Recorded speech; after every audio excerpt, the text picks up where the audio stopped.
Hi everyone, I'm Kate Kennedy and I'm here with day 28 of 100 Days of Kane, PA. And today is a really special day. We're talking with Mrs. Margaret Caruso, who just celebrated her 98th birthday earlier this month. And she's lived in Kane her entire life. She was born here, raised her family here, and still lives here. And at 98 years old, she still lives in her own apartment by herself. And she's an incredible woman with an incredible memory and great stories to share about the progress and advancements in technology that she's seen over the years that she's lived here in Kane. And so I'm going to go ahead and flip you around and we're going to talk with Mrs. Caruso about her time here in Kane, PA. Hello, Mrs. Caruso. Oh, good morning. How are you? I'm fine, and how are you? Good. It's so nice to see you. Thank you for having us here today. It's a pleasure. So let's start with, what year were you born? 1921. 1921. And where were you born? At home in Kane, Pennsylvania. So you were born at home because was there yet a big hospital? No, I don't know if there wasn't a hospital, but most people did have home deliveries. Some had midwives and some didn't. And do you remember when the hospital was first built? The one Yes, that we have today? I'm sure it was in the 30s, but I do remember them having a drive to build a hospital in Kane. We did have an old hospital, the Summit Hospital, Oh, right. which eventually was torn down. That was available at the time, but not too many people went to the hospital. Not for births like that Yes. at that time. So we have a lot to talk about today because you've seen so many changes and so many advancements over your lifetime here. But let's go ahead and start first with how did your family end up in Kane? Well, my dad's sister had come to Kane, and then when he decided to come to this country, they came to Kane. And why did your dad's sister come to Kane?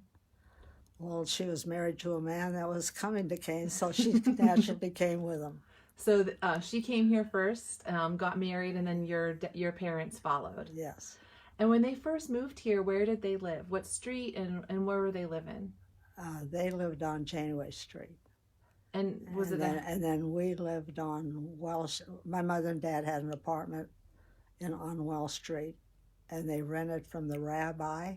We did have a synagogue in Kane, which was next door to the grocery store, and they rented from them until they bought their home on Kearney Street.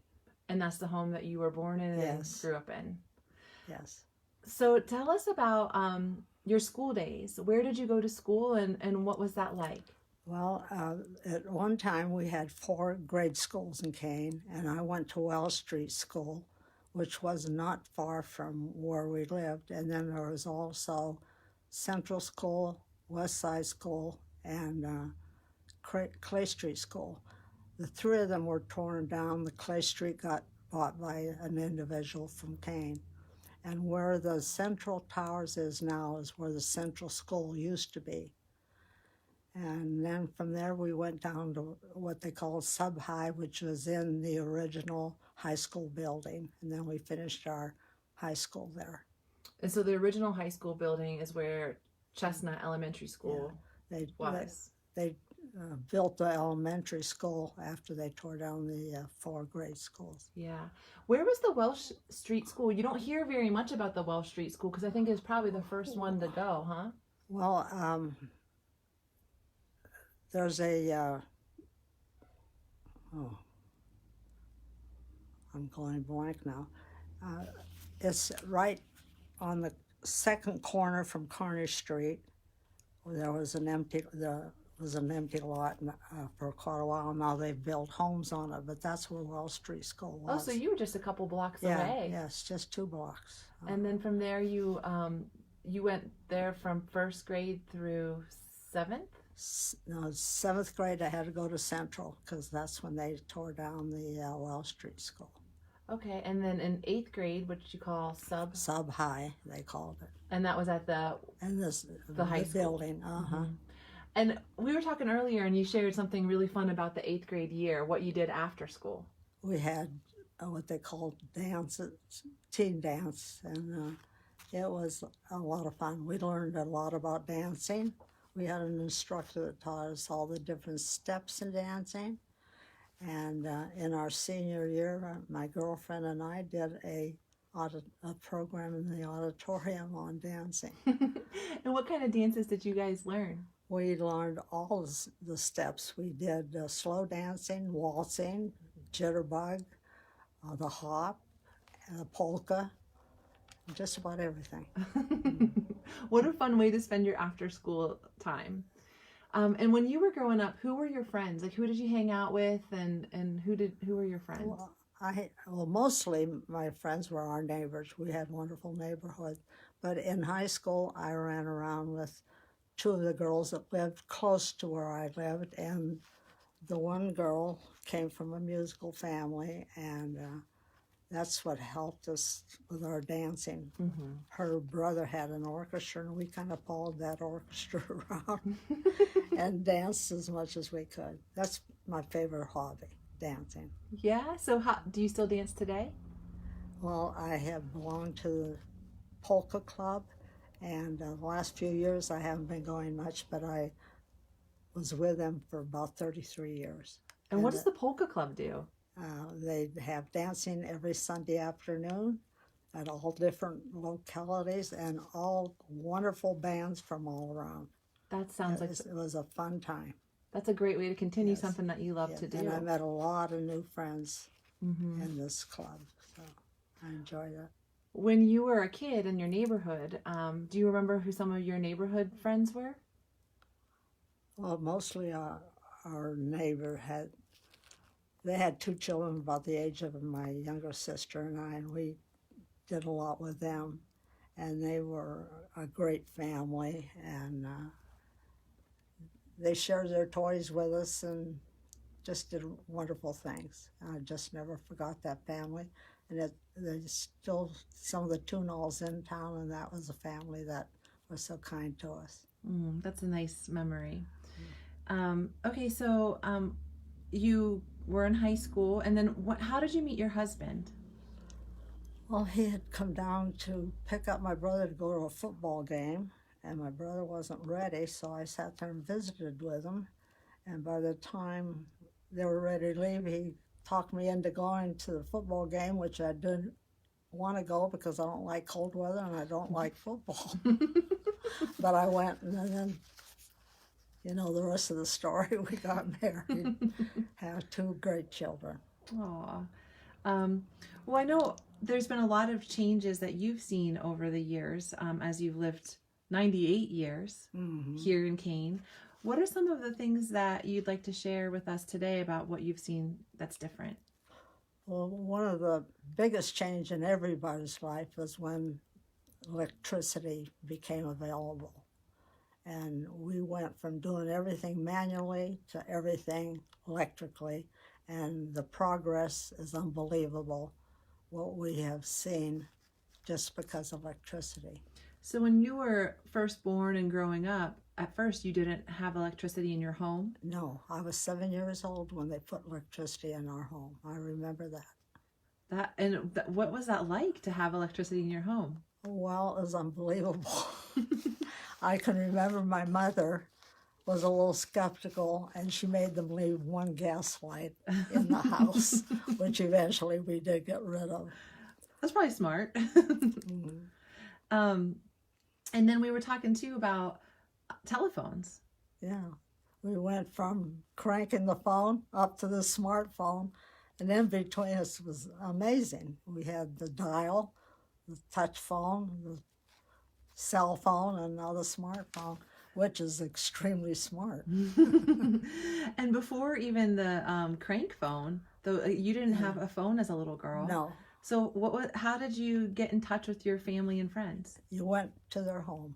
And in those days, you just went to anyone's home to visit if you wanted to, because you were always welcome. Nowadays, it seems you should call and see if it's convenient. But in those days, that was a way of life. You would just go to their house, and you were welcome to come in, and they'd come to your home, and mm-hmm. and you were welcome. They were welcome in your home. Yes. Yeah, and Kane is a great community, and we were talking about a time that you really saw the community come together. Do you have an example of that? When the tornado hit, it became one unit and everybody was out helping everybody. It was amazing what the loggers did in cutting up all the trees that had fallen and everything.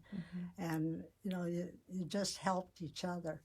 So, Where were you living at that time? well, I just had a meeting at my house, and one of the ladies left because she had another commitment, and she never did make it home that night right away because there were so many trees down on the road she couldn't drive the rest of the way home. The air had turned a real light shade of green, so you knew something was happening, but we didn't know when all the lights and everything went what had happened. But one of our neighbors was a fireman, and he told us that we'd had a tornado.